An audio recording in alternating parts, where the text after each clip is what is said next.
Hi, I'm Dr. Yuval Bibi, and today we're going to talk about how not to be a skincare robot. And we're going to talk about how to avoid automatic practices that are practiced by many skincare enthusiasts, that are preached by the skincare industrial complex, or generally skincare influencers and skincare professionals, and how to really do right by you and serve your skin's needs rather than the industry needs, which are not your needs. These are two different needs. Their needs are to sell products to you for you to use, and your needs are to keep your skin intact and healthy and vibrant and working so it can protect you and take care of business. Before we get started, don't forget to smash that subscribe button. Also, don't forget to share and like this video. Now let's get going. So, some of the automatic practices that are out there in the skincare world are really just so pervasive. Everybody's doing them, pretty much everybody's doing them. And they are so pervasive that people just take them for granted as things that everybody must do. The first practice that pretty much everybody's engaged in is cleansing of the skin. And that means using hot water above 104 degrees Fahrenheit or about 40 degrees centigrade. These are pretty hot temperatures for skin. They can scald the skin. They can harm the skin.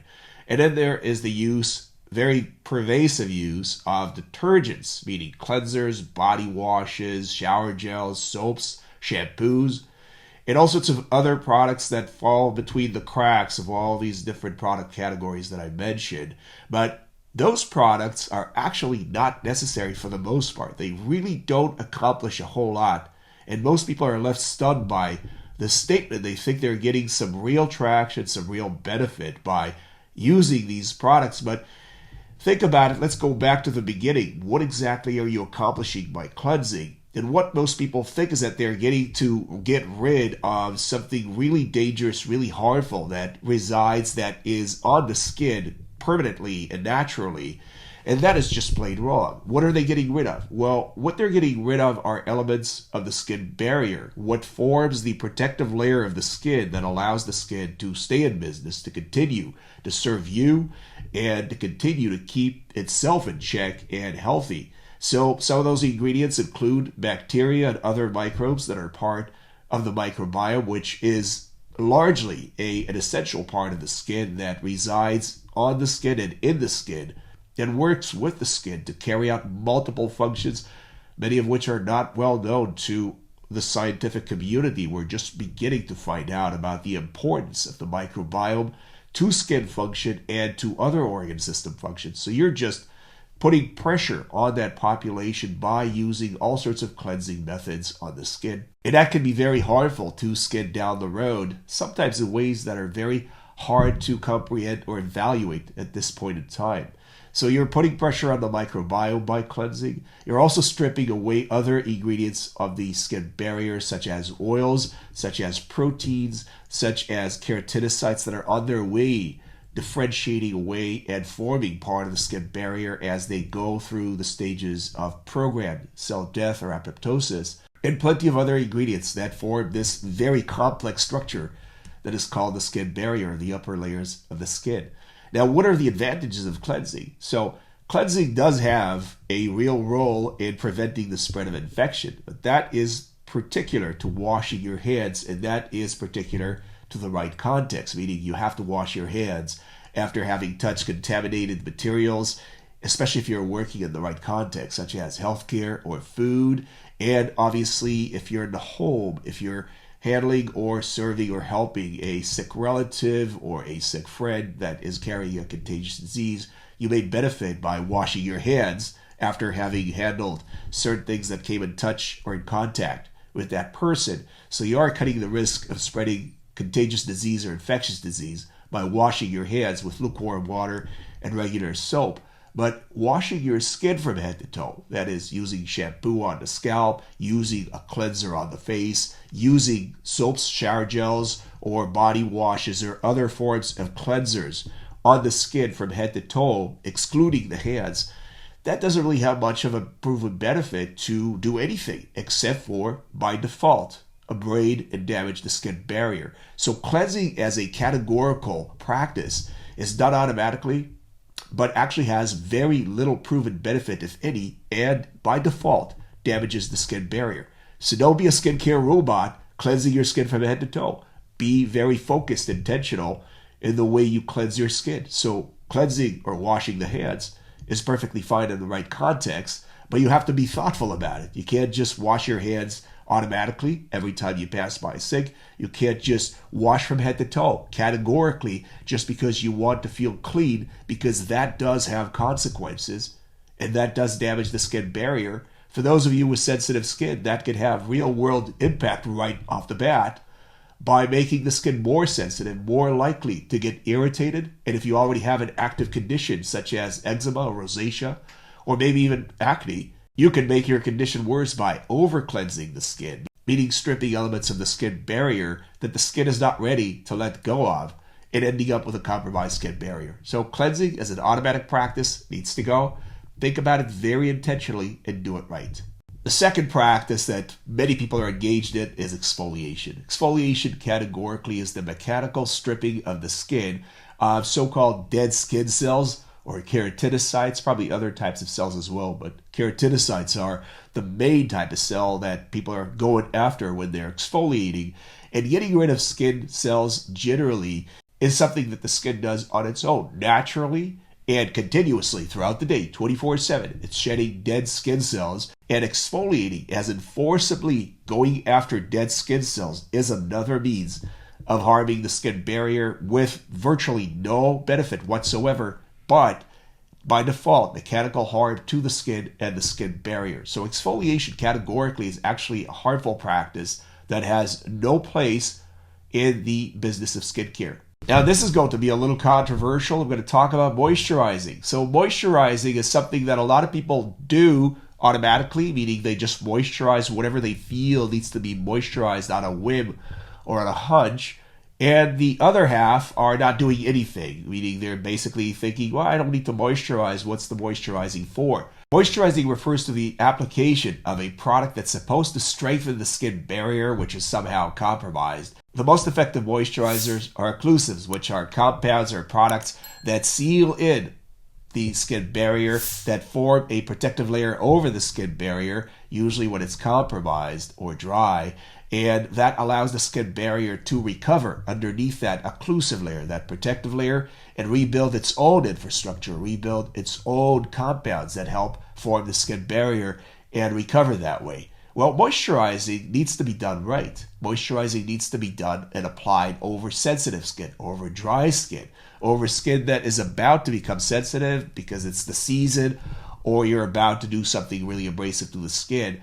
But moisturizing categorically needs to be done intentionally, meaning over skin that really needs the moisturizing, not as just busy work to apply some compound to the top of the skin, because that's just a waste of time and money and resources. Moisturizing needs to be avoided when you are dealing with normal skin or oily skin. Those types of skin do not need to be moisturized. Normal skin is by definition skin that can handle itself. It has a functioning skin barrier, not too oily, not too dry, doesn't need anything, just to be left alone to do its own job. And on the other hand, oily skin is usually skin that in most cases was worked over by skincare and is producing too much oil. Probably backing away from cleansing could reset things after a few weeks of doing that, but it certainly does not need to be moisturized because it's already producing enough oils on the surface of the skin, and the moisturizer is usually just an added nothing. It really is an added extra that doesn't add any benefit by adding it on top of the skin. And when it comes to sunblock and sun protection, that's another very automated practice in skincare nowadays. And most institutions are going to tell you, well, everybody needs to use sunblock every time they step out in the sun. You cannot get any unprotected sun exposure. And that is plain wrong. Well, there are plenty of people that need sun exposure to carry out many functions of the skin. There are plenty of benefits to getting unprotected sun exposure, but obviously that needs to be done in a balanced manner so you don't get harmed by sun exposure, meaning you don't get sunburned, you don't get too deeply tanned, which can induce sun damage to the skin. So you want to do it right. Well, everybody's a little different. How do you do it? Sun exposure needs to be tailor-made to the person in question and their specific skin type. If you're a person who never tans and never burns, you probably don't need sunblock, probably don't need sun protection. You can spend time out in the sun. You're probably going to get some serious benefits out of it, like vitamin D, lowering of your blood pressure, maybe mitigating risks of certain chronic disease, and many other benefits such as decrease in pain and increase in mood, and there are other many benefits that are beyond the scope of this video. But sun exposure is actually a very beneficial thing when done intentionally and in a way that fits the person in question. Now, if you're a person who does actually burn when you go out in the sun or tan, you definitely want to measure the amount of sun exposure that you get, certainly unprotected sun exposure that you get. And that means that you need to know how long it takes for you to be out in the sun to get a slight burn the next day, meaning slightly pink or slightly purple the next day, usually on the cheeks or on other areas of the body. And then you want to dial it back. You want to get about 20% of that out in the sun, usually over the arms and the legs without sun protection. So about 20% of the time it gets for you to get sunburned, you want to get unprotected, meaning you're nowhere near a sunburn, you're nowhere near a suntan. You're just getting sun exposure, you're getting the benefits of sun exposure, and at the same time you're not getting any of the damages that are related to overt sun exposure. So you need to really know your own limitations and set those times of exposure to meet your skin's needs, your specific skin needs, and get the benefits while not getting the harms of overt sun exposure. Rejuvenation is a buzzword that's thrown around quite a bit in the skincare industry. What you're really looking to do is dial back or roll back some of the damages that have been incurred over time, usually by sun exposure and by other elements of aging, and rejuvenate the skin, meaning introduce or reform or rebuild some of the elements that make the skin look younger, meaning get rid of blemishes and increase collagen and elastin content and other proteins to plump up the skin and get rid of wrinkles. So we're dealing with blemishing and with wrinkles. There are other forms of rejuvenation that are more intense, but as far as we're concerned with skincare, the topical products that are used are usually aiming to get rid of blemishing and wrinkles. Now, there's a plethora of products out there that claim to rejuvenate the skin, but there's really one category of ingredients that does do that to a certain extent. It's pretty mild and subtle, but they do have that effect, and that category is retinoids. Now, retinoids are available, usually by prescription, but some of them in the United States in particular are available over the counter, specifically a retinoid called adapalene, or the old brand name is called Differin. And adapalene is one of those medications that you can apply to your skin to get some of the sun damage and some of the aging signs reversed to an extent. Now, this is very subtle, by the way. Having worked as a dermatologist for many years now, I can tell you that most people get results that require a little bit of squinting to see and to recognize.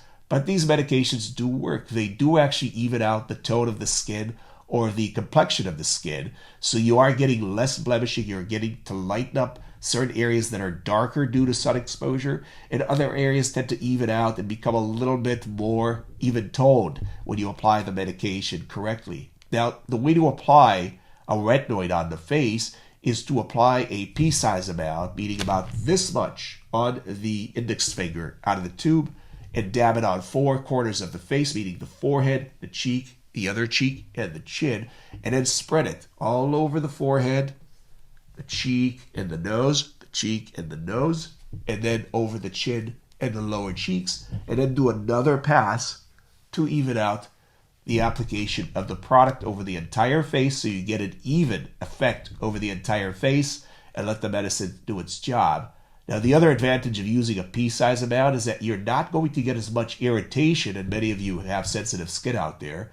And retinoids are actually irritating and drying elements, meaning they do actually cause irritation and dryness by effects on the oil production, probably other effects on the skin barrier.